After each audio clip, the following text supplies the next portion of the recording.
Napakahirap po ang pumunta, tumayo, at magsalita sa inyong harapan. Pero noon pa man, alam kong walang madali kapag ikaw ay Marcos. Nanginginig ako at ang aking boses, hindi dahil ako'y natatakot sa inyo, kundi dahil nalulungkot po ako. Ipagpaumanhin ninyo kung sa gitna ng pagsasalita ko, ako'y hihinto, hihinga dahil sa bigat ng aking kalooban. Pero hindi yan ang dapat kong ihingi ng paumanhin. Hindi yan ang kasalanan ko sa bayan na dapat ihingi ko ng tawad.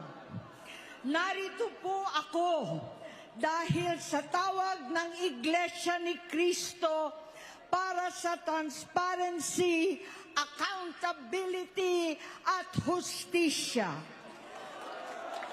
At dahil sa tawag ng sarili kong konsensya, bilang senador, bilang kapatid, bilang Pilipino.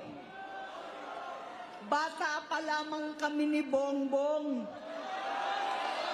alam na ng buong pamilya ang problema sa kanya.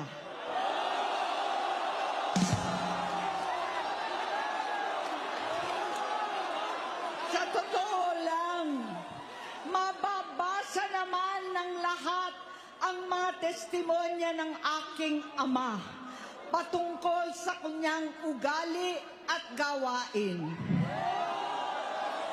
Noon, dahil may tatay pa kami, hindi ko pa siya responsibilidad. Noong tumatanda, ay mas naging nakakabahala. Batid ko na nagda-drug siya.